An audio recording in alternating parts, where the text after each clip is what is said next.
अभिवादन स्वीकार कीजिए ब्रजेश मिश्रा का। आप देख रहे हैं द डिबेट। और भाइयों बहनों, हम बात करेंगे इस सदी के सबसे भयानक, सबसे स्याह, काले, खौफनाक और एक भयानक मंजर की। उत्तर प्रदेश इस वक्त कोरोना की जबरदस्त त्रासदी से गुजर रहा है। लोगों की रात ही नहीं बल्कि दिन में भी अंधेरा छा गया है। मौत का ऐसा भयानक मंजर और खौफ की ऐसी तस्वीर भारत के 100 साल के इतिहास में भी आपको नहीं मिलेगी जो इतिहास लिखा गया है उत्तर प्रदेश में। हजारों की तादाद में हमारे भाई बहनें जिस तरह से मारे गए हैं, इस राज्य के 24 करोड़ लोगों पर जिस प्रकार की विपत्तियों का पहाड़ टूटा है, उसकी शायद हम और आप कल्पना भी नहीं कर सकते हैं कि ये त्रासदी, ये विपत्ति, ये पैंडेमिक और कोरोना का हमला कितना भीषण है। राज्य सरकार की नाकामी ने इस संकट को और बड़ा और व्यापक, गहरा और बेहद खतरनाक बना दिया। राज्य सरकार अगर नाकाम नहीं होती तो हम अपने हजारों भाई बहनों को आज बचा सकते थे, उनको मरने से बचा सकते थे, बहनों को बेवा होने से बचा सकते थे, बच्चों को अनाथ होने से बचा सकते थे, लोगों के घर परिवार उजड़ने से हम उन्हें बचा सकते थे। अफसोस की बात है कि राज्य सरकार की नाकामी ने कोरोना को में उत्तर प्रदेश को तहस नहस कर डाला है, तबाह और बर्बाद कर डाला है। तबाही का ऐसा मंजर मैंने 23 साल के पत्रकारिता के इतिहास में, कैरियर में कभी नहीं देखा जो अब मैं देख रहा हूं। ज्यादा वक्त नहीं गुजरा है और यह कल की बात है। उन्नाव और फतेहपुर के बीच गंगा में उतराती लाशें इस बात की गवाही हैं कि इस प्रदेश में किस तरह से गरीब मजलूम लोग अपने परिजनों की लाशों का अंतिम संस्कार भी नहीं कर पाए। अपने परिजनों की लाशों को उन्हें गंगा की रेती पर दबाकर जाने के लिए मजबूर होना पड़ा क्योंकि उनके पास पैसे नहीं थे, आर्थिक अभाव था उनके पास।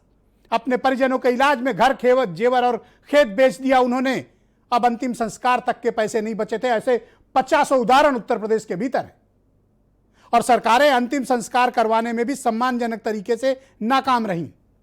जिंदा थे तो इलाज नहीं, मर गए तो इज्जत से अंतिम संस्कार नहीं। अगर यह सरकार की नाकामी नहीं है तो नाकामी किसको कहते हैं? यह टीम 11 की मॉन्यूमेंटल फेल्योर और उनकी नाकामी का नतीजा है कि उत्तर प्रदेश में बड़ी तादाद में असंख्य मौतें हुई हैं और यह मौतों का सिलसिला लगातार जारी है। कल्पना करिए, यह बाढ़ का वक्त आने वाला है, गंगा का दृश्य क्या होगा। हमारे ग्रामीण क्षेत्रों में गंगा जी की कसम को दुनिया की सबसे बड़ी कसम माना जाता है। गंगा जी की गवाही को दुनिया की सबसे बड़ी गवाही भारत के ग्रामीण क्षेत्र में माना जाता है। आज वही मां गंगा गवाही दे रही हैं, बता रही हैं कि कोरोना की त्रासदी कितनी बड़ी है और उन्होंने अपनी गोद में हमारे कितने भाई बहनों को समेट रखा है। यह गवाही पर्याप्त है यह बताने के लिए कि सरकार ने किस कदर लोगों को बेबस छोड़ दिया, जहां पर लोग मौत के घाट उतरते रहे। यह दृश्य सिर्फ अकेले उन्नाव फतेहपुर के आसपास का नहीं है। उत्तर प्रदेश के 28 जनपदों में इस प्रकार की स्थिति रही। करीब 2000 से अधिक गांव में हमारे 55 रिपोर्टर्स पहुंचे तो जो उन्होंने तस्वीरें दिखाई वो बड़ी भयानक थी। कोई गांव ऐसा नहीं था जहां 10 से लेकर 60-70 मौतें तक ना हुई हों। ये मौतें विचलित करती हैं।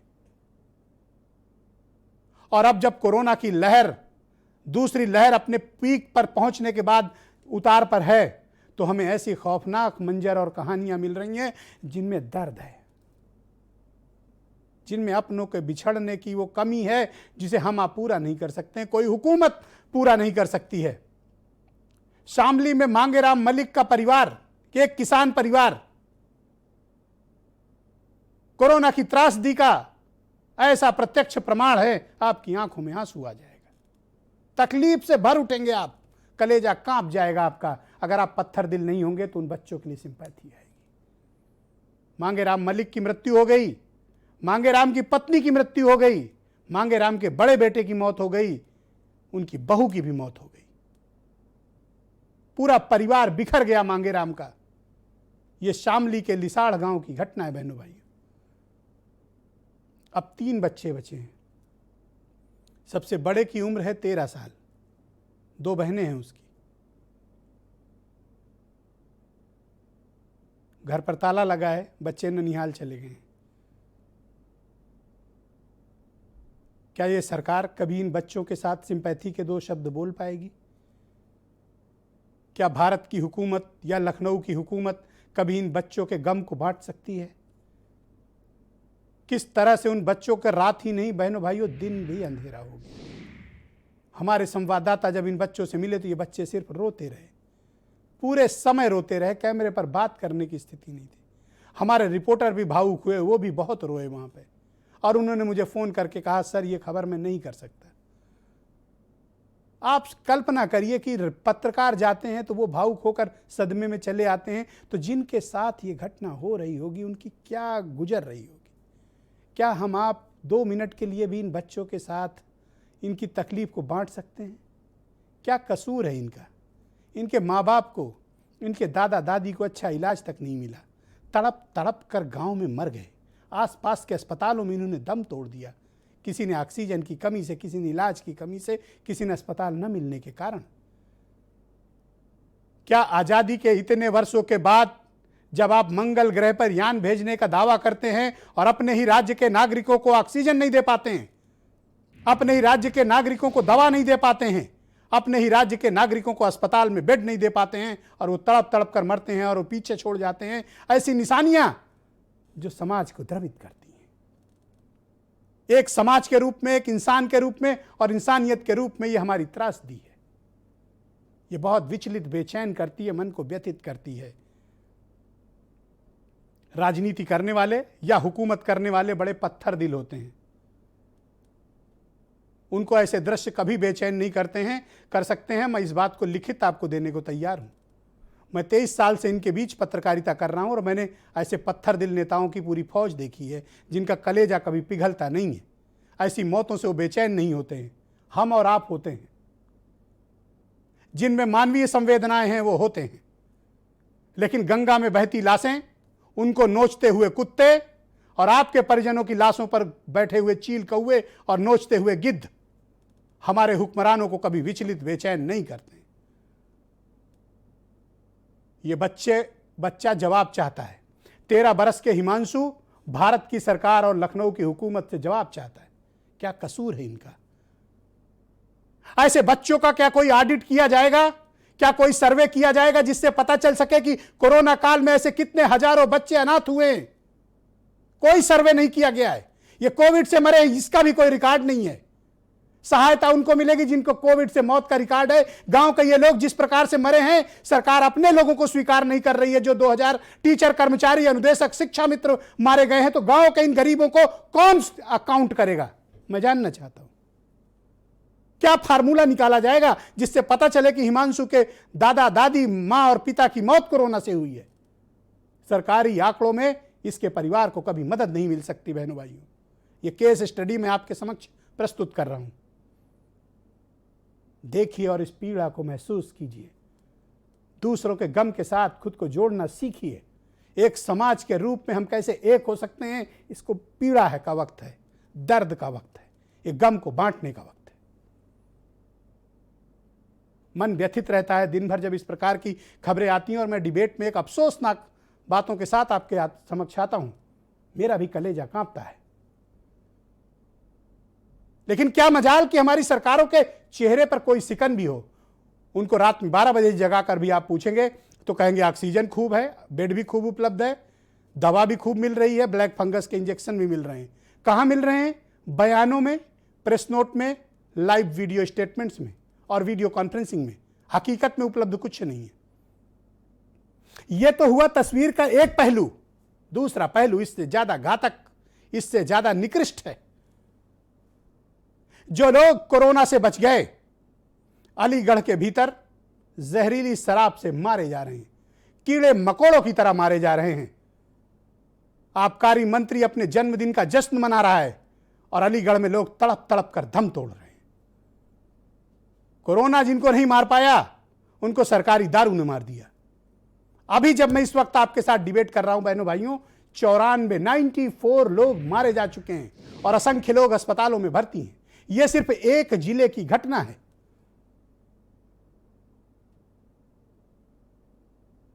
आबकारी मंत्री जन्मदिन मना रहा है और सरकारी ठेकों से जहरीली शराब बिक रही है। इसके पहले की हुकूमतों में हमने यह सुना था कि जहरीली शराब का एक अलग सिंडिकेट चलता है, लेकिन इस हुकूमत में सरकारी ठेकों से 16 सरकारी ठेकों से जहरीली शराब बेची गई और नतीजा आपके सामने है कि 94 लोग अब तक मर चुके हैं। रात तक न जाने यह आंकड़ा कितना होगा। सरकारी ठेके से जहरीली शराब, यह क्रूरतम अपराध है और यह हत्या का मामला है, यह नरसंहार है। कितनी बहनें बेवा हो गई, कितने बच्चे अनाथ हो गए। क्या किसी की जिम्मेदारी तय हुई? नहीं हुई। क्या आबकारी मंत्री बर्खास्त किया गया? नहीं किया गया। क्या अपर मुख्य सचिव आबकारी जो कई सालों से कुंडली मारकर इस विभाग में बैठा है, उसके खिलाफ कोई कार्रवाई हुई? नहीं हुई। क्या आबकारी आयुक्त सस्पेंड किया गया? नहीं किया गया। छोटे अफसरों पर कार्रवाई करके सरकार अपनी पीठ ठोकती है, उसको आपके घर पे होने वाली मौतों से कोई फर्क ही नहीं पड़ता। लाइन में लाशें खड़ी हैं, देख पड़ी हुई हैं, देखिए बिछ गई हैं लाशें, लाशों पर लाशें बिछी पड़ी हैं अलीगढ़ के भीतर। लेकिन संवेदनहीनता देखिए कि न तो इन्हें कोई मुआवजा मिला है, न इसकी जांच का कोई ऐलान हुआ है और न बड़े लोगों पर कोई कार्रवाई हुई है। छोटों की गर्दन नापकर बड़े आराम से बैठे हैं। और इस साल जनवरी से लेकर अब तक 12 जनपदों में जहरीली शराब से असंख्य मौतें हुई हैं। कार्रवाई के नाम पर सिपाही दरोगा को सस्पेंड कर देना, आबकारी के छोटे अफसरों को सस्पेंड कर देना, यह ताकत है शराब के सिंडिकेट की उत्तर प्रदेश की कि उत्तर प्रदेश सरकार की भी हिम्मत नहीं है कि वो बड़े लोगों पर हाथ डाल पाए। यह इनकी ताकत है। यह परिदृश्य यह बताता है कि हुकूमतें लोगों के जीवन को लेकर किस प्रकार से खिलवाड़ करती हैं। क्या यह संवेदनहीनता की पराकाष्ठा नहीं है? क्या इस वक्त अलीगढ़ के इन परिवारों के साथ सरकार को खड़े होने की आवश्यकता नहीं है? क्या इनके गम बांटने की आवश्यकता नहीं है? क्या संवेदना के 2 शब्द इनके कहने की जरूरत नहीं है? और क्या ये दोषियों के खिलाफ कठोरतम कार्रवाई एनएसए और इन अफसरों और मंत्रियों का घर बुलडोज नहीं कर दिया जाना चाहिए? कर दिया जाना चाहिए। न्याय तो यही कहता है। लेकिन क्या सरकारें ऐसा कर पाएंगी? लगता तो नहीं। और अब तक के एक्शन से भी यही लगता है कि नहीं करेंगे। इन मौतों को भी भुला दिया जाएगा। इसीलिए मैं कहता हूं कि उत्तर प्रदेश में इंसानी जानों की कीमत कीड़े मकोड़ों से अधिक की कुछ नहीं है। यह सच्चाई आप जितनी जल्दी स्वीकार लेंगे आपको आसानी होगी। मैं चाहता हूं कि कुछ बयान आप सुने, फिर एक बड़ी परिचर्चा को मैं आगे बढ़ाता हूं। ये अधिकारी स्पष्ट बताएं, लेकिन मैं व्यापारी को किसी को फंसने नहीं दूंगा, गलत नहीं प्रशासन को फंसाने दूंगा। अपनी गर्दन प्रशासन बचाना चाहता है, वो नहीं बचने दूंगा। प्रशासन पहले दोषी है। आबकारी विभाग के अधिकारियों को जेल भेजा जाए और निर्दोष को किसी को जेल नहीं डालने जाऊंगा। ये मेरी ड्यूटी है। मैं जनता का प्रतिनिधि हूँ। कोई भी अधिकारी चाहे उसको जेल भेज दे, क्या डीएम जिम्मेदार नहीं है? डीएम बैठा, डीएम जिम्मेदार नहीं है? डीएम की नाक के साथ ये भ्रष्टाचार हो रहा है, डीएम को नहीं पता है क्या? डीएम को नहीं? आबकारी विभाग पूरा मिला हुआ है इसमें। क्यों नहीं इस पर कार्रवाई कर रहे? क्यों नहीं जेल भेज रहे? सस्पेंड होके वो सरेआम घूम रहे हैं अपनी गर्दन बचाने के लिए। कतई नहीं बख्शा जाएगा कोई भी। अलीगढ़ जिले के किस अधिकारी के खिलाफ कार्रवाई हुई? किस अधिकारी को जेल में भेजा गया? निलंबन तो लीपा पोती है। किसको जेल में डाला आपने? किसके खिलाफ एफआईआर दर्ज की? 71 लोगों की मौत का जिम्मेदार सीधे तौर पे सरकार है, क्योंकि यह सरकारी देसी ठेके की शराब की दुकान से हादसा हुआ है। तो यह हत्या है सरकारी। यह सरकार द्वारा प्रायोजित 71 लोगों की हत्या है। जो लोग इसके खिलाफ इसमें जिम्मेदार हैं उनके खिलाफ 302 का मुकदमा दर्ज होना चाहिए। तो आज की परिचर्चा में मेरे साथ संजीव मिश्रा बीजेपी से हैं, जूही सिंह समाजवादी पार्टी से हैं, ए.के. जैन साहब मुझे ज्वाइन कर चुके हैं, फॉर्मर डीजीपी रहे हैं उत्तर प्रदेश के, और वैभव महेश्वरी आम आदमी पार्टी से, और डॉक्टर सूर्यकांत हम सबके चहेते इस डिबेट का हिस्सा थोड़ी देर में बनने वाले हैं, और वीरेंद्र सिंह जी हमारे स्टेट हेड। बहुत स्वागत और बहुत बहुत धन्यवाद। संजीव मिश्रा, मैं आपसे जानना चाहता हूं कि ये आपकी सरकार की और टीम 11 की नाकामी है कि आज भी गंगा में उतराती लाशें मिल रही हैं, आज भी बड़ी तादाद में असंख्य ग्रामीण क्षेत्र में मौतें हो रही हैं, और आप आज की तिथि तक स्थिति को सामान्य करने में कामयाब नहीं हुए। इक्का दुक्का जगह पे ऐसी स्थितियां हैं, लेकिन हालात को सामान्य करने में जिस तरीके से उत्तर प्रदेश की सरकार ने काम किया, और उत्तर प्रदेश के चिकित्सा विभाग ने काम किया, उसको तो नज़रअंदाज नहीं किया जा सकता। हाँ, हालात निश्चित रूप से जो अनकंट्रोल्ड थे उनको बहुत हद तक कंट्रोल में लाया गया है। गाँवों की स्थितियों में बहुत बड़ा परिवर्तन हुआ है, वहाँ जांचें जिस तरीके से चल रही हैं और मुख्यमंत्री जी का जो निर्देश था कि ट्रिपल टी के माध्यम से हम सब कुछ सामान्य करेंगे, मैं समझता हूँ बहुत हद तक स्थितियाँ बहुत सामान्य हुई हैं। वो अलग बात है कि किसी किन्हीं गाँव में अगर ऐसी आपकी स्थितियां हैं तो सरकार उस पर झूठ कंट्रोल बोल किया रही जा है। रहा है। आपकी जहाँ तक नदियों का सरकार ने सवाल है कोई तो- ट्रिपल टी पे काम नहीं किया।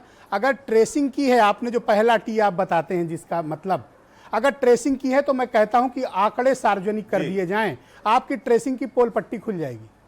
चुनौती, दावे और प्रामाणिकता के साथ कह रहा हूं, ओपन कर दीजिए। आंकड़े सार्वजनिक कर दीजिए कि आपने किसको ट्रेस किया है। नहीं, आंकड़े सार्वजनिक हैं, नहीं है? अगर कहां है बता दीजिए, मैं आंकड़े देख लूं। सार्वजनिक हैं, आप बता मुझे नहीं- दीजिए कहां उपलब्ध है।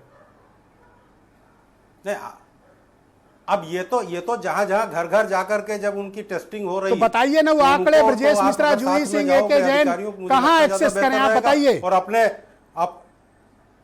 आपके कह देने पर से नहीं, आप थ्री टी जहां जिस भी जगह जाना चाहिए, हर जनपद ना किसी में को टेस्टिंग ट्रेस हो किया, रही ना है। किसी को हर ट्रीट किया। जनपद में टेस्टिंग हो रही है, लेकिन आप अपने कैमरामैन को लगा दीजिए, सारे गांवों में जाएंगे और वो टेस्टिंग की रिपोर्ट ला करके 2000 गांव में हमारे संवाददाता जा चुके हैं संजीव मिश्रा जी, 2000 गांव में, और 2000 गांव में 90% की रिपोर्ट है, स्वास्थ्य विभाग की टीम तक नहीं पहुंची। और आप कहते हैं ट्रेस, ट्रीट, टेस्ट। अरे कोई जुमलेबाजी चल रही है, लोगों की लाशें बिछ रही हैं, परिवार के परिवार अनाथ हो रहे हैं। मांगे राम मलिक के परिवार को क्या जवाब देंगे आप? कल दिन में आपको उन गांवों की रिपोर्ट दूंगा और जिन गांवों में जा रहे होंगे उनका भी बताऊंगा। आप अपने चुनौती के साथ कह रहा हूं कि डेटा पब्लिक डोमेन में डाल दीजिए Sanjeev Mishra ji, data public domain में डाल दीजिए, जनता आपको खुद जवाब दे देगी। तो कह रहा हूं ब्रजेश मिश्रा को जरूरत ही नहीं पड़ेगी। खुद जाएगा और खुद देख करके मुझे आप बताइए कि आप मांगे राम मलिक के परिवार को क्या जवाब देंगे? दूध का दूध और पानी का मुझे पानी। बताइए आप कि आप मांगे राम मलिक के परिवार को क्या जवाब देंगे?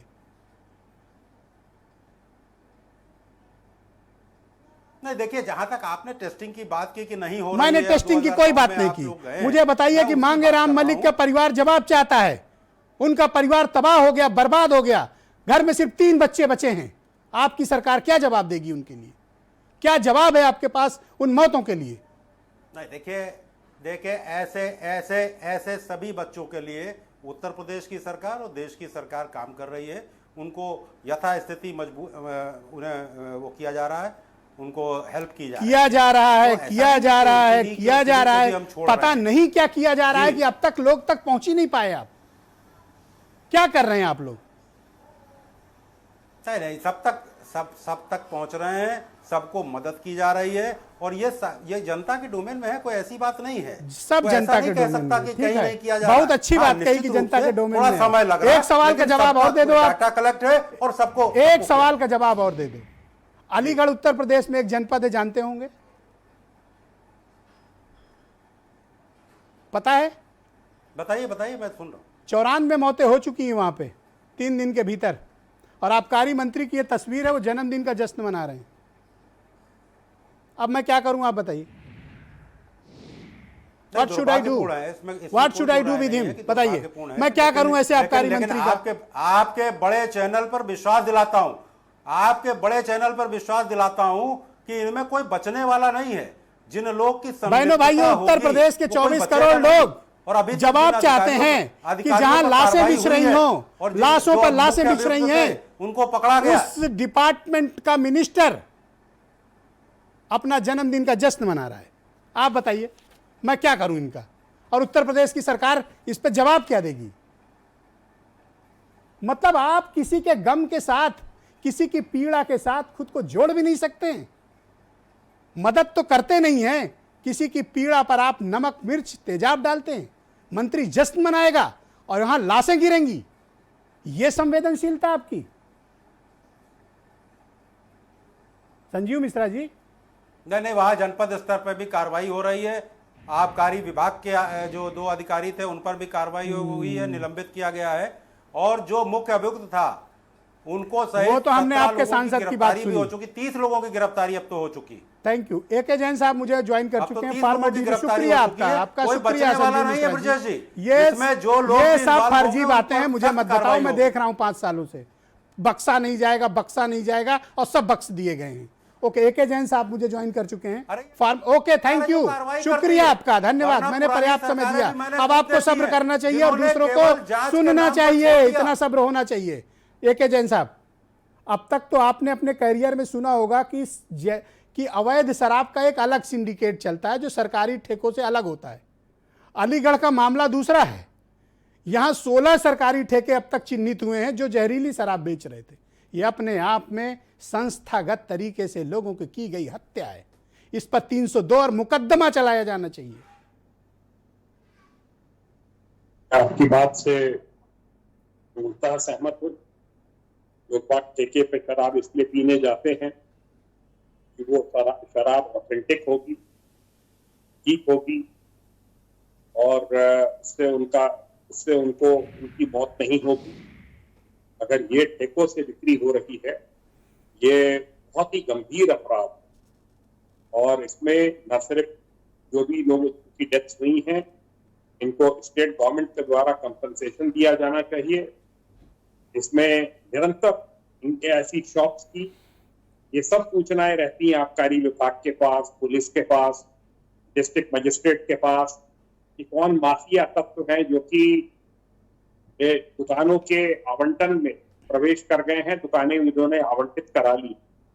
मैंने एक पेपर में पढ़ा कि इनकी शॉप्स की कभी चेकिंग नहीं होती एक्साइज डिपार्टमेंट के द्वारा। ये बहुत ही शर्मनाक है।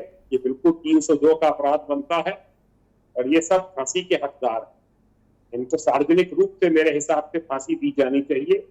और जो भी इसमें इस क्षेत्र के कर्मचारी हैं, चाहे वो पुलिस विभाग के हैं, चाहे वो तहसील के हैं, चाहे वो आबकारी विभाग के हैं, ये सब दंडित होने चाहिए। ऐसा नहीं है कि इतना बड़ा रैकेट फल फूल रहा था अलीगढ़ में और इसकी जानकारी किसी को ना रही। जी, बहुत शुक्रिया आपका जैन साहब। मैं जूही सिंह जी का रुख करता हूं, समाजवादी पार्टी की प्रवक्ता हैं। जूही सिंह जी, कोरोना की मार से तो जनता बेहाल ही थी, लेकिन अब अलीगढ़ की घटना ने एक बात साबित कर दिया है कि सरकारी ठेके से जहरीली शराब बिक रही है। मैं उत्तर प्रदेश की जनता से अपील करता हूं, जो भी इन सरकारी ठेकों से शराब खरीदने जाते हैं, कृपया ना जाइए। जब तक उत्तर प्रदेश की सरकार ग्रीन सिग्नल ना दे दे, इसकी जांच न करा ले कि सरकारी ठेकों से बिकने वाली शराब सुरक्षित है आपके जीवन के लिए, तब तक मेरी अपील है आप सबसे कि सरकारी ठेकों का बहिष्कार करें और वहां से देसी दारू ना खरीदें।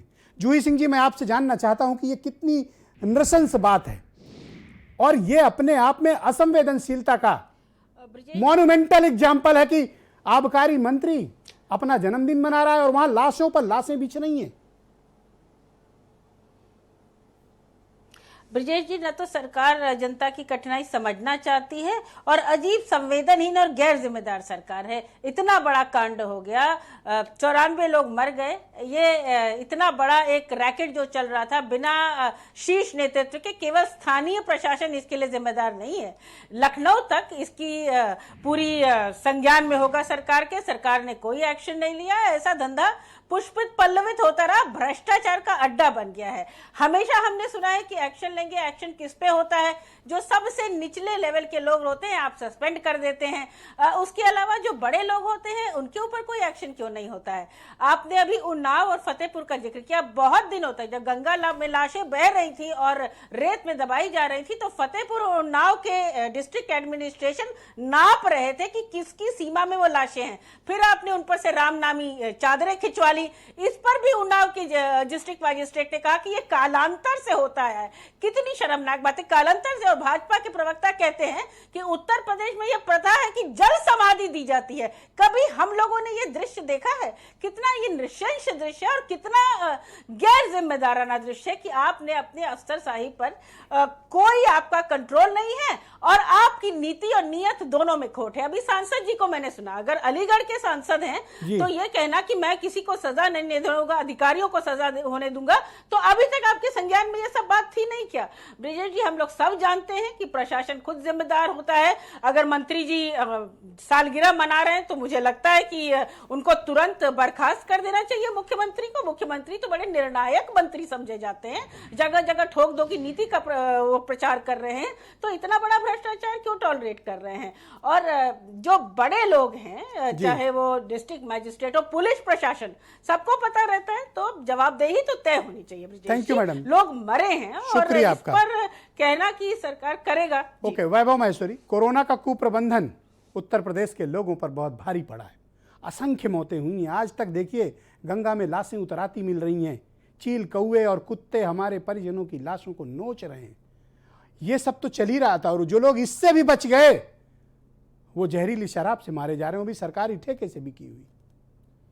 ब्रिजेश जी, हमें ऐसा लगता है सरकार ने एक अभियान चला रखा है कि इन सब चीज़ों की आदत डालो लोगों को। अब वो भूल जाएं कि किस बात की शिकायत करें और किस बात की शिकायत ना करें।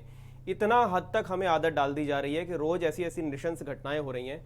आज मैं बात कर रहा था घर में कि अब सरकारी ठेके से जब जहरीली शराब बिकेगी तो इसके बाद क्या होगा। अब इसके बाद तो यही रह गया है कि सरकारी जो राशन की दुकानें हैं वहाँ पर जहरीला चावल मिलेगा, जहरीला गेहूँ मिलेगा, वहाँ पर जहरीला सामान मिलेगा, उसको खाकर लोग मर जाएंगे। तो मैंने कुछ लोगों से ये भी बात भी करी थी कि ऐसा कैसे हो सकता है, तो उन्होंने बताया कि आबकारी विभाग और ये जहरीली शराब के जो ठेके जो लोग ये चलाते हैं ना, इनके बीच में एक नेक्सस तो होता ही है। इन्होंने किसी ना किसी तरीके से, लॉकडाउन का समय चल रहा है, धंधा मंदा होगा, तो इन्होंने किसी तरह से उस दुकान के जरिए अपनी शराब को बिकवाया है। इसमें पूरी हीला हवाली है और बहुत जम के इसमें पूरा एक नेक्सस बना के इन्होंने काम किया है। बहरहाल अब जो कर दिया वो तो क्रिमिनल थे, उन्होंने जो किया सो किया, लेकिन अब सरकार अगर उसके ऊपर चुप बैठी है तो असली क्रिमिनल फिर सरकार है। भाई मुझे बताओ कि आप इतनी 94 मौतें हो चुकी हैं अब तक, जब मैं डिबेट कर रहा हूं, हो सकता है अभी आंकड़ा और बड़े, ईश्वर ना करे ऐसा हो।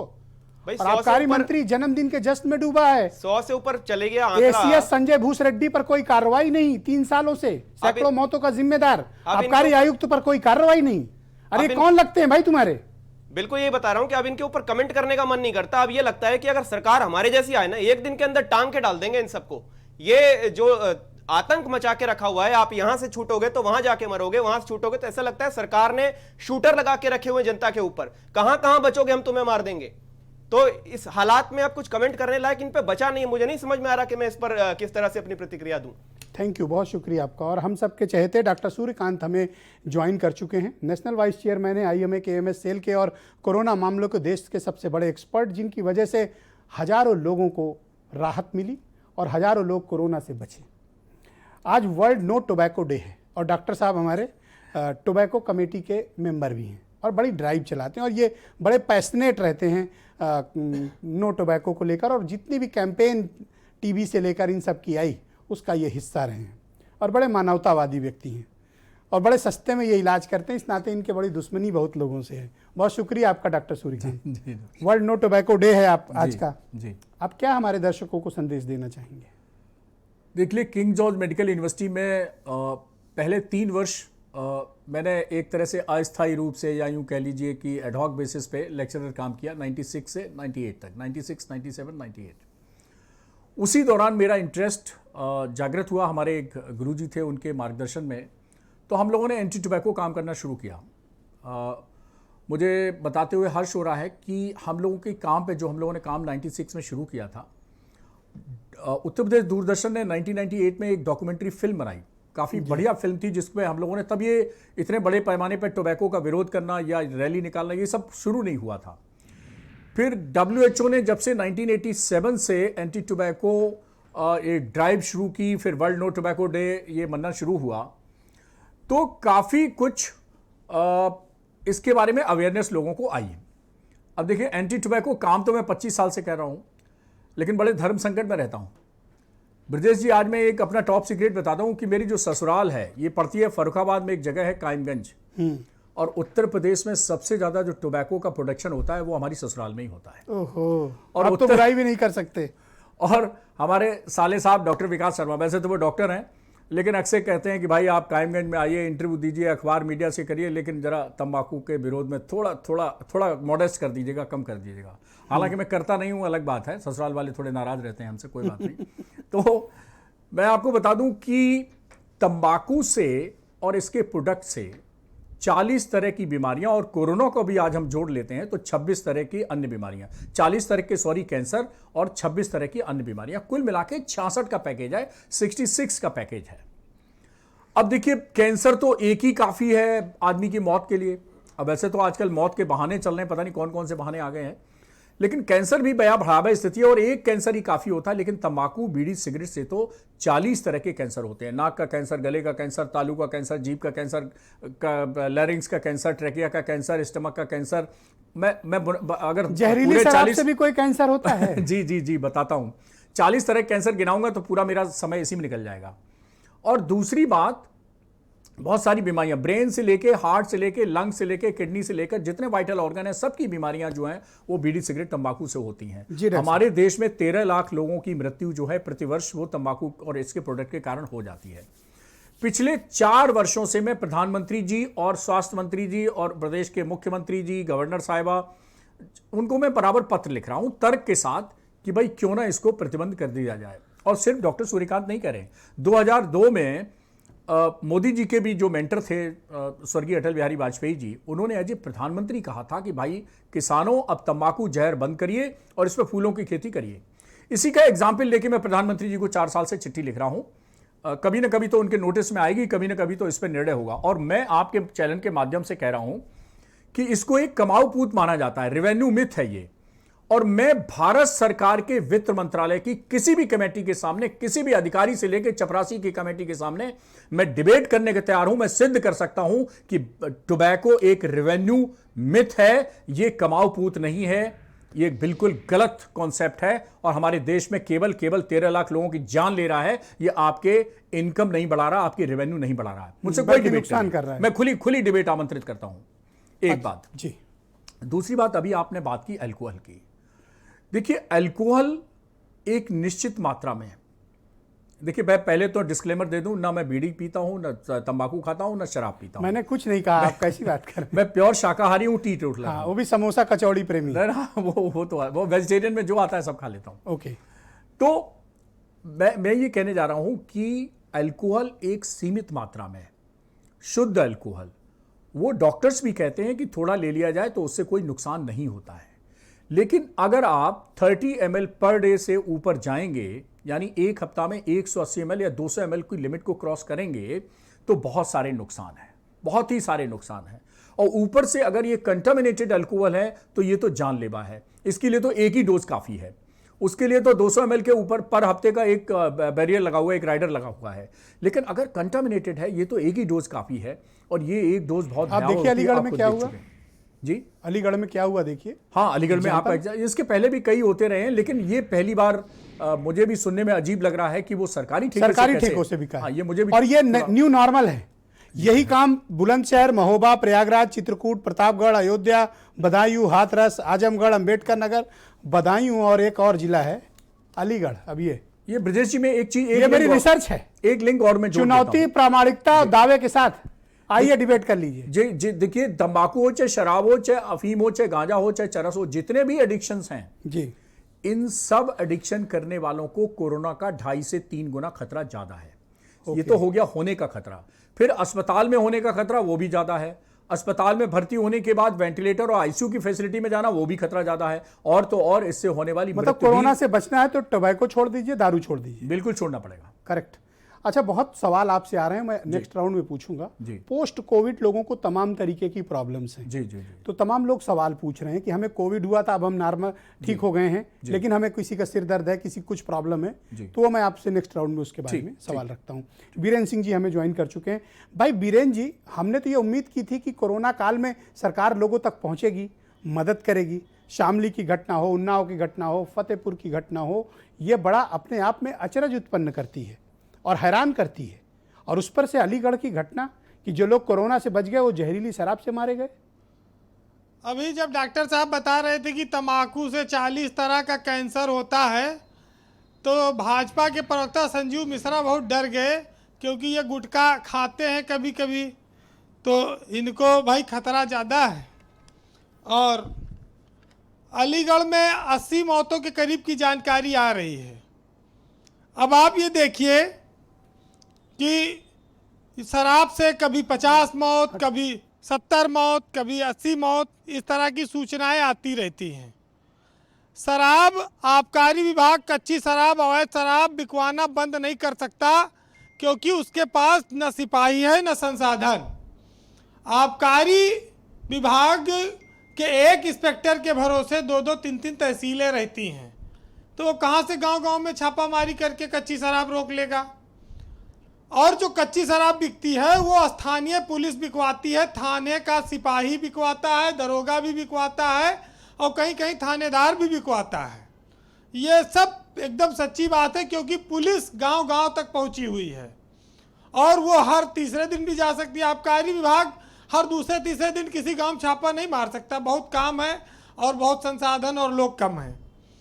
अब सरकार की नीयत पर आइए कि कोरोना काल था, विद्यालय बंद हैं, लेकिन शराब के ठेके खुलवाए गए। तो जिस सरकार का शराब के बिना काम ही नहीं चल रहा है, तो उस सरकार में तो जहरीली शराब भी बिकी जाएगी, लोग मर ही जाएंगे। और जहरीली शराब पर कोई कंट्रोल कैसे होगा जब आबकारी विभाग के अधिकारी और ओवर रेटिंग कराएंगे। भाई अगर 10 का माल 15 में बिकवा के सरकार को भी खजाना भर रहे हैं, अपना भी भर रहे हैं, और करोड़ों करोड़ रुपया आ रहा है, तो फिर क्यों यह चीज रुकेगी।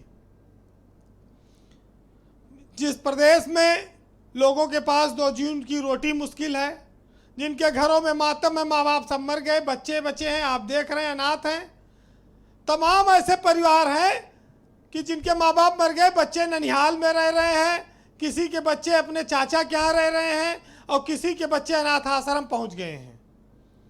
ये त्रासदी का जो भयानक मंजर था वो सामने है। और आज फिर वही हाल बना अलीगढ़ में। अलीगढ़ में तो इतनी लाशें गिर गई कि 2 दिन से तो पोस्टमार्टम चल रहा है, हो नहीं पा रहा है।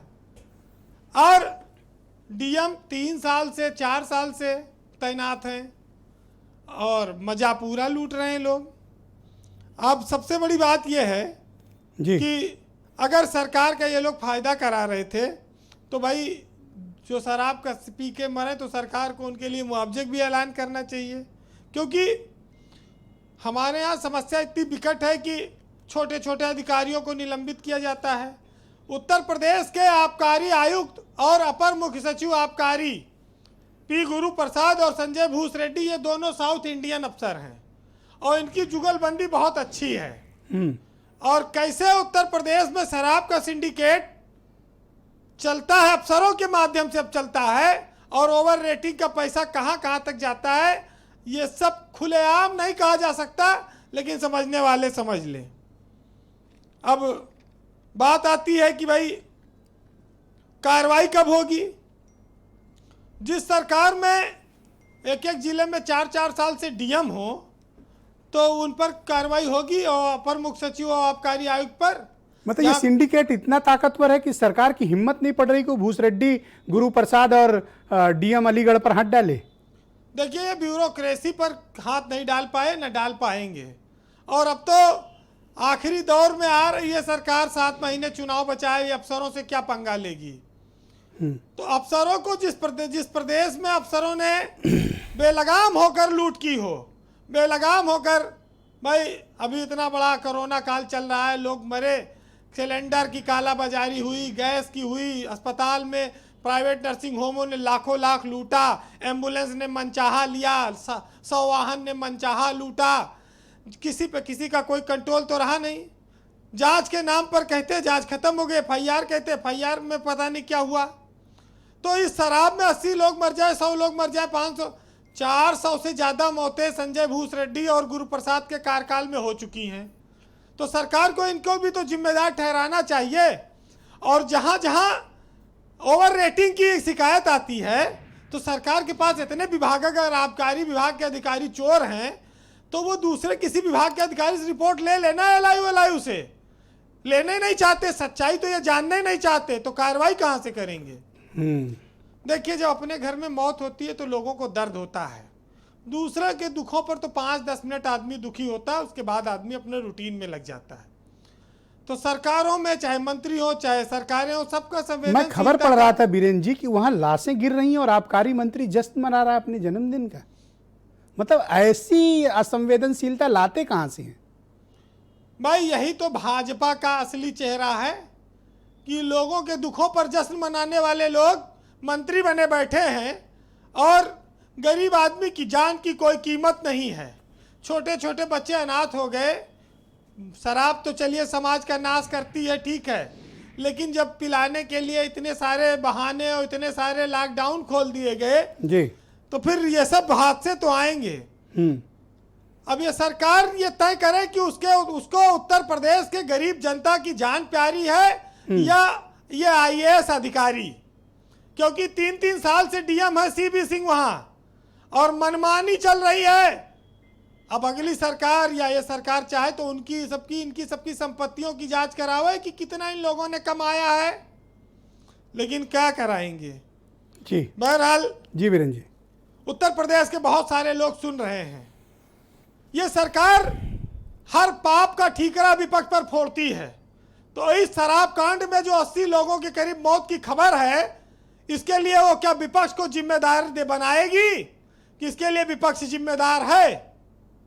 एक साहित्यकार ने लिखा है और सच्चाई लिखा है, आईना दिखाया सरकारों को कि हाँ, किरदार में मेरे अदाकारियां नहीं हैं, खुददारी है, गरूर है, पर मक्कारियां नहीं है, और निकाल देते हैं औरों में ऐब, जैसे खुद नेकियों के नवाब हैं और अपने गुनाहों पर डालकर पर्दा और कहते हैं कि जमाना खराब है।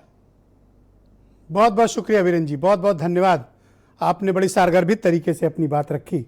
संजीव मिश्रा जी, मैं आपसे जानना चाहता हूं, आखिर क्या कारण है कि सरकार अपने ACS आबकारी आयुक्त और DM अलीगढ़ के सामने नतमस्तक है? क्या ये तीनों अफसर आपकी सरकार को ब्लैकमेल कर रहे हैं कि आप इन पर कार्रवाई नहीं कर पा रहे हैं? देखिए, उत्तर प्रदेश में योगी जी की सरकार है, वो कोई ब्लैकमेल करे ये तो संभव नहीं है। हाँ, ये जरूर है कि जिन अभियुक्तों की अलीगढ़ शराब कांड में गिरफ्तारी हुई है, मैं दावे के साथ कहूँगा कि उनके ऊपर NSA भी लगेगा और उनकी संपत्ति भी जब्त की जाएगी। और भी जितने लोग, चाहे वो पुलिस के अधिकारी हों, जैसा कि हमारे पैनल में बैठे हुए ex-DGP साहब ने कहा कि उन पर भी कार्रवाई होनी चाहिए, तो इतना तो मैं बताना चाहता हूं आपसे कि निश्चित रूप से बड़े पैमाने पर जो भी लोग इसमें इन्वॉल्व होंगे, उन सब पर सख्त कार्रवाई होगी, NSA भी लगेगा, संपत्ति भी जब्त होगी और एक नजीर 12 और जनपदों में भी इस प्रकार की घटना हो गई थी, तब भी आपने यही कहा था और आज भी आप यही कह रहे हैं। तब भी आपने राम नरेश अग्निहोत्री पर कोई कार्रवाई नहीं की, संजय भूसरेड्डी पर कोई कार्रवाई नहीं की, गुरु प्रसाद पर कोई कार्रवाई नहीं की। मैं क्यों न मानूं कि सरकार और इन अफसरों का कोई एक नेक्सस है, सिंडिकेट का कोई नेक्सस है और ये अफसर आपकी सरकार को ब्लैकमेल कर रहे हैं, आपकी कोई नस दबी हुई है इनके सामने? नहीं ब्रजेश जी, आपके बड़े चैनल पे दावे के साथ कहूंगा कि न तो कोई इसमें कोई सिंडिकेट है जी। हाँ, जिन लोगों का इन्वॉल्वमेंट होगा, चाहे वो कितना भी बड़ा अधिकारी हो, जिन लोगों का इन्वॉल्वमेंट होगा उन पर योगी जी की सरकार धन्यवाद, शुक्रिया आपका। ये निश्चित और उत्तर प्रदेश के सबसे चर्चित, सबसे पॉपुलर और सबके चहेते और मीडिया के भी बड़े प्रिय और पुलिस वालों के भी बड़े प्रिय फॉर्मर DGP विक्रम सिंह मुझे ज्वाइन कर चुके हैं। बहुत शुक्रिया विक्रम सिंह साहब हमें ज्वाइन करने के लिए। 38 साल के पुलिस के कैरियर में आपने देखा होगा कि जहरीली शराब और समानांतर सिंडिकेट चलता है, लेकिन यह पहली बार हो रहा है। मैं भी 22-23 साल से काम कर रहा हूं इस क्षेत्र में, पहली बार मैंने देखा है कि सरकारी ठेके से जहरीली शराब बेची गई, 94 लाशें गिर चुकी हैं और अब तक कोई प्रभावशाली कार्रवाई, अब तक कोई प्रभावशाली जांच और कुछ होते हुए दिखाई नहीं दे रहा। इससे ज्यादा दुर्भाग्यपूर्ण स्थिति किसी राज्य के लिए क्या हो सकती है कि सरकारी ठेके से जहर बेचा जा रहा हो।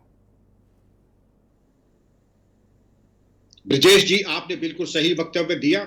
मैंने भी इसको ऐसे ही गंभीरता पूर्वक देखा, लेकिन ऐसी नजीर मैंने नहीं देखी कि सरकारी ठेके से बिकी हुई शराब से इस प्रकार की त्रासदी हो।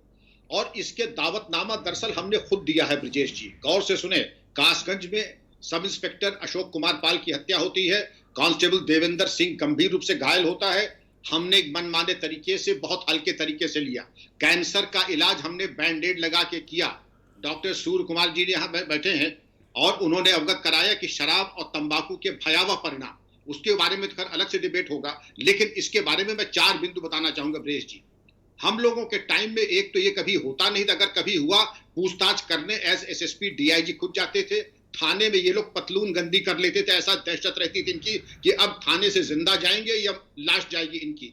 और जिन थाना अध्यक्ष, चौकी इंचार्ज, क्षेत्राधिकारी के क्षेत्र में होता था, वो या तो जेल जाते थे और वहीं पर कहा जाता था इंस्पेक्टर साहब जिस थाने में आप इंस्पेक्टर इंचार्ज थे आप अब उसी हवालात में मुलजिम रहेंगे और मीडिया बुला के आपकी गधे पे बैठा के जलूस निकाला जाएगा। इस तरीके की जब कार्रवाई होती ब्रजेश जी तो दहशत रहती है कर्मचारियों में कि उनके टुकड़ों पे न पले और उनकी आरती का थाल लेके उनको पर न जाए। आज जो 90 दिन हमारे लिए अनिवार्य है ब्रजेश जी कि धूप में बरसात में जाके नाइट हॉल्ट करे गांव में, हम लोग अब डिजिटल पुलिसिंग कर रहे हैं। फील्ड की इंटेलिजेंस हमारे पास है नहीं, कहां क्या हो रहा है सब डिजिटल। अरे डिजिटल तो वही करेगा जो हम इनपुट देंगे। हमारी अपनी क्रिमिनल इंटेलिजेंस क्या है, हमारे नाक के नीचे ऐसा तांडव हुआ और हम अनभिज्ञ थे दोनों तरीके से, हमारी नालायकी, हमारी मिली भगत जी, दोनों चीज के ऊपर हमें ऐसी कार्रवाई होनी चाहिए। वादे तो हमने बहुत किए ऐतिहासिक कार्रवाई होगी, लेकिन ऐतिहासिक कार्रवाई अगर आपको देखनी हो ये कैसी होती है तो पहले दोषी पुलिसकर्मी, एक्साइज कर्मी बर्खास्त होके जेल जाएं 24 घंटे के अंदर। और एक्साइज, ये बात सिर्फ सीईओ लेवल तक या एसपी लेवल तक नहीं, एक्साइज कमिश्नर, एक्साइज सेक्रेटरी तक जानी चाहिए। और अगर नहीं गई तो ये निष्कर्ष यही है कि आप गंभीर नहीं हैं और अगली आप त्रासदी को दावत दे रहे हैं, क्योंकि इसमें बिल्कुल स्पष्ट संदेश जाना चाहिए। और अगर 24 घंटे में नहीं गया ब्रजेश जी तो ये मान लिया जाएगा ढुलमुल तरीके से आप दूसरे त्रासदी की तैयारी कर रहे हैं। सर मैं 10 डिबेट आपके साथ कर चुका हूं और जहरीली शराब हर बार एक बड़ा मुद्दा रहा।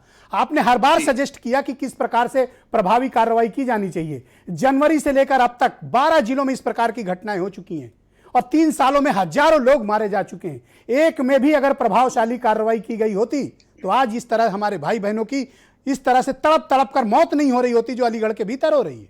और यह मुझे स्थिति हैरान करती है कि आखिर अफसरों का सिंडिकेट कितना ताकतवर है कि सरकारें झुक रही हैं। क्या कारण है संजय भूसरेड्डी को आप चिपका के बैठाए हुए हैं? क्या कारण है कि गुरु प्रसाद आपकी गोद में बैठा हुआ है? और क्या कारण है कि अलीगढ़ का डीएम 4 साल से वहां जमा बैठा है और उसके खिलाफ कोई कार्रवाई नहीं हो रही? ब्रजेश जी, कौन किसके ऊपर आक्रमण करेगा?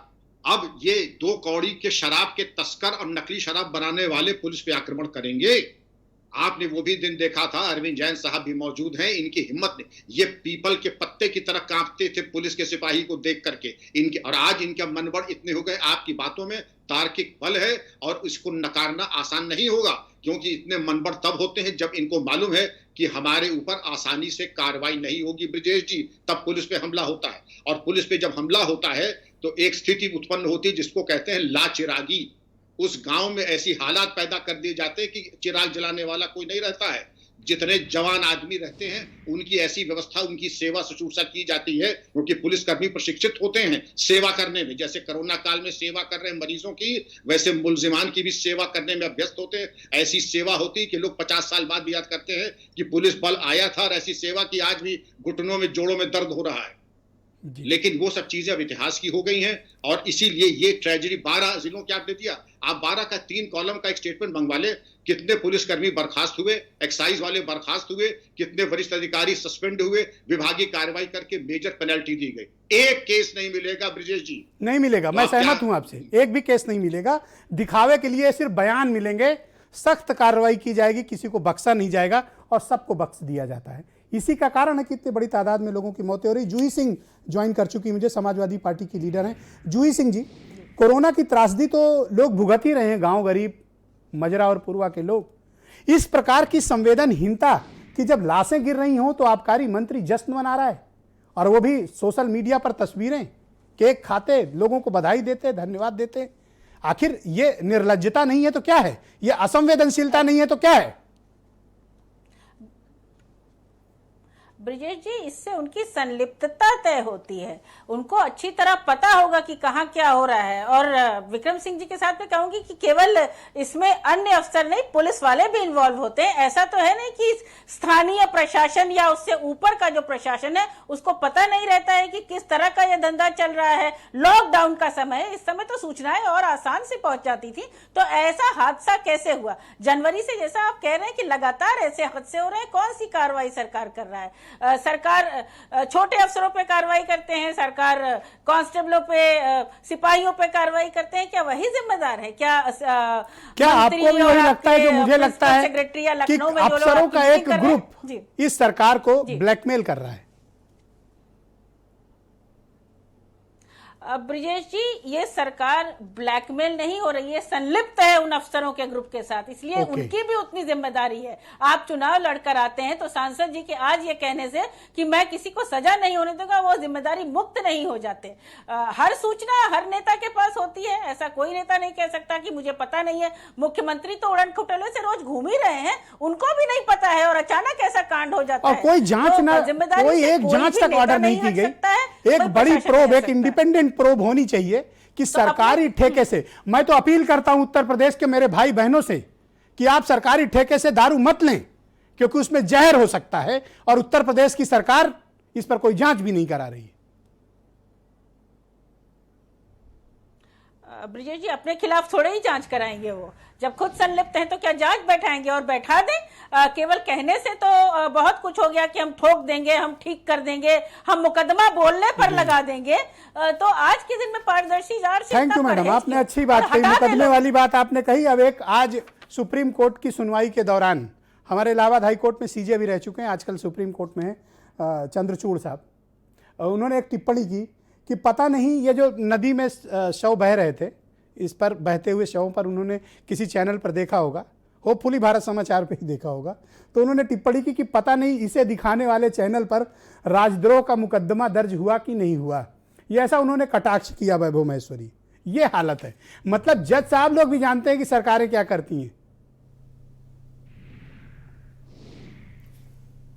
ब्रिजेश जी, अब हर तरह के तो विश्व कीर्तिमान कायम हो चुके हैं और उसके बाद भी एक WHO हैं और तमाम हैं जिनकी सर्टिफिकेट भी आते रहते हैं और जश्न मनते रहते हैं। तो जश्नों को मत रोकिए, लोग अलग अलग बहानों से मर रहे हैं, तो ऐसे में जश्न तो चलते रहने चाहिए। अब क्या जश्न भी ना करें? आप तो बिल्कुल ही चाहते हैं कि ये लोग भी उदास होकर बैठ जाएं।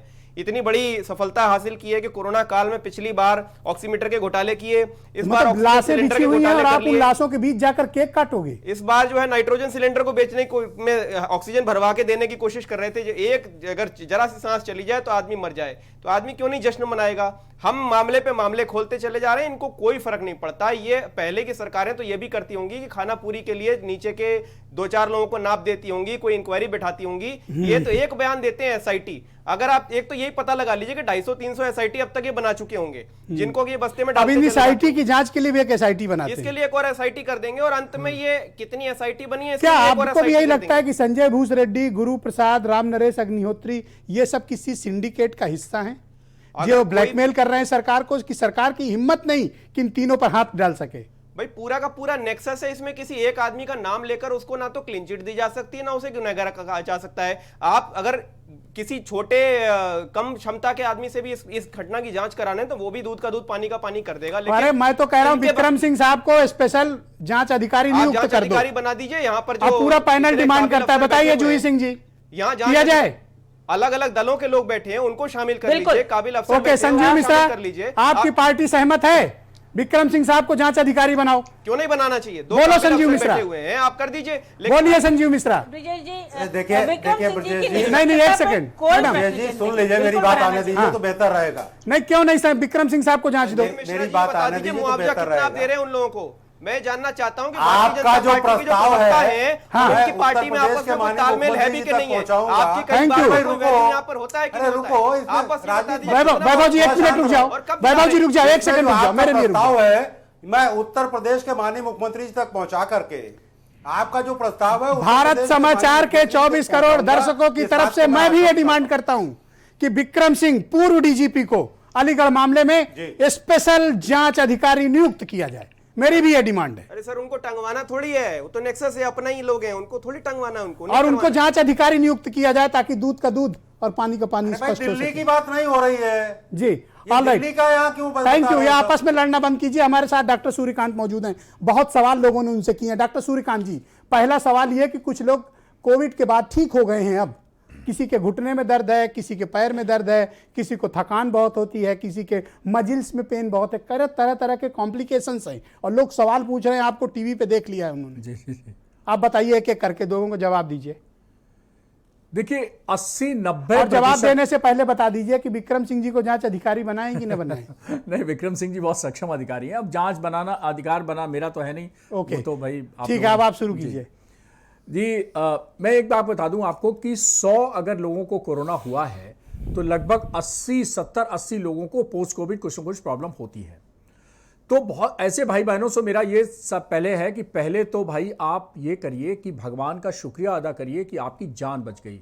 आप एक बहुत बड़ी जंग फतेह करके आए हैं, आप बहुत बड़ी लड़ाई लड़के आए हैं।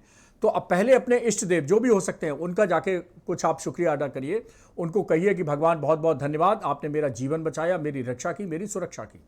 आपके घर में जो बुजुर्ग रहते हैं उनको आप पैर छूकर आशीर्वाद लीजिए, उनसे आशीर्वाद लीजिए कि आपके आशीर्वाद से, और ऐसे पितर, हम लोग तो पितर पक्ष की भी पूजा करने वाले हैं, तो जो आपके पितामह और जो लोग अब इस दुनिया में नहीं हैं उनको भी दूर से प्रणाम करिए कि आप ऊपर आसमान से हमारी सुरक्षा कर रहे थे, आप सबने आशीर्वाद दिया और दिया। बच्चों से, पत्नी से, परिवार वालों से ये कहिए कि आपके स्नेह ने, आपकी आत्मीयता ने, आपके मेहनत ने हम सबको बचाया। तो इससे क्या होता है, एक मन में एक विश्वास आता है, एक पहले एक्सेप्टेंस आती है। वरना तो वो आदमी सदमे में नहीं उभर पा रहा है कि पता नहीं अभी हम कोविड में हैं, पोस्ट कोविड में हैं, कि बचे हैं कि जिंदा हैं, हाँ, कि फंगस आ गया, कि कभी फंगस लाल तो नहीं आ पीला जाएगा, नीला काला। जी अभी काला पीला नीला फंगस तो नहीं। तो एक बात बता दें कि जो आप जंग जीत चुके हैं, अब काला पीला नीला फंगस कोई आने वाला नहीं है। अब देखिए 70% जो समस्याएं हैं वो हमारे यहाँ सोच की वजह से हैं। 30% समस्याएं वाकई में समस्याएं होती हैं, मैं दोनों का निराकरण करने की कोशिश करता हूं। 70% समस्याएं क्या हैं कि रात में नींद नहीं ढंग से आ रही है तो सुबह ऐसा लग रहा सिर दर्द, रात में सोए ही नहीं, पता नहीं साउंड स्लीप नहीं आ रही। दिन में कोई काम करने बैठते हैं तो उसमें कंसंट्रेशन नहीं होता है, दिमाग नहीं लगता है, बेचैनी रहती है, कभी घबराहट हो जाती है, कभी अचानक सांस फूल जाती है, पल्स ऑक्सीमीटर लगाते हैं तो 98-99 आता है। बहुत सारे लोग मुझे फ़ोन करते हैं, डॉक्टर साहब एकदम सांस फूल जाती है और ऑक्सीजन लगाते हैं तो 98-99 आती है। तो वास्तव में ये फेफड़े के कारण नहीं सांस फूल रही होती है, ये यहाँ पे शॉर्ट सर्किट हो रहा होता है, शॉर्ट सर्किट। इस शॉर्ट सर्किट के कारण सब समस्याएं होती हैं। तो इसको शॉर्ट सर्किट को शांत करने के लिए हार्मोनल इम्बैलेंस हो जाता है। तो एक छोटी सी दवा है, शायद पहले भी मैंने बताई थी, वो मेलेटोनिन के नाम से आती है, MELATONIN, मेलेटोनिन। कम परेशानी है 3 मिलीग्राम, बीच की परेशानी है 5 मिलीग्राम, बहुत ज्यादा परेशानी दिन भर घबराहट हो रही है तो 10 मिलीग्राम की एक गोली रोज 2 हफ्ते खा लीजिए। ये सब समस्याएं, 70% समस्याएं इसी से दूर हो जाएंगी। पोस्ट कोविड ये आपको नॉर्मल कर देगा। पोस्ट कोविड ये केमिकल, ये हार्मोनल है, नेचुरल प्रिपरेशन है। हमारी जो पिट्यूटरी ग्लैंड होती है बॉडी में केमिकल लोचा हो जा रहा है, केमिकल लोचा हो जा रहा है। बिल्कुल, बहुत सही आपने किया, मेरे पास शब्द नहीं थे, आपने शब्दों, मैं आपके शब्दों को उधार लेता हूं, ले लिया मैंने। तो केमिकल लोचा हो जाता है। इस केमिकल लोचा ठीक करने के लिए हमारे यहाँ जो पिट्यूटरी बॉडी होती है उससे ये हार्मोन, नेचुरल हार्मोन सिक्रीट होता है, इसका इंबैलेंस हो जाता है। तो आप ऊपर से ले लीजिए मेलेटोनिन, कोई दिक्कत नहीं है। मैंने कहा कम प्रॉब्लम है। तो के बाद कुछ लोग पूछ रहे हैं कि क्या मैंडेटरी हमें डॉक्टरों के संपर्क में रहना चाहिए? देखिए, डॉक्टर के संपर्क तो रहना ही चाहिए। देखिए ऐसा है, डॉक्टर ने नैया पार लगाई है और नैया पार लग गई है तो जब तक किनारा ना पहुंच जाए तो भाई आप नाविक पे विश्वास नहीं कर सकते। ऐसा नहीं है कि नाविक लेके चला, बीच मझदार ने कहा भैया नाविक जी हमको बचाए रखना, किनारे पहुंचे, ए नाविक हट हमें उतरने दे। तो ऐसा व्यवहार मत करिए, डॉक्टर के संपर्क में तो रहना चाहिए। मैं भूल गया, मैं सबको धन्यवाद दे रहा था, तो भाई अपने डॉक्टर साहब को भी धन्यवाद दे दीजिए कि भाई आपकी वजह से हुआ। बहुत बहुत शुक्रिया जी, बहुत बहुत शुक्रिया। और हम उम्मीद करते हैं कि उत्तर प्रदेश की सरकार इस पैनल के द्वारा की गई मांग पर गौर करेगी और विक्रम सिंह, फॉर्मर डीजीपी को विशेष जांच अधिकारी अलीगढ़ मामले में नियुक्त करेगी। तभी हम मानेंगे कि निष्पक्षता से जांच कराने का सरकार का कोई मकसद है। और यह उम्मीद करते हैं कि शराब का ये जो सिंडिकेट ब्यूरोक्रेसी के माध्यम से संचालित हो रहा है, उत्तर प्रदेश की सरकार इसको तोड़ती हुई दिखाई देगी, ऐसी हमारी उम्मीद है। बहुत बहुत शुक्रिया, धन्यवाद, नमस्कार, अपना ध्यान रखिए।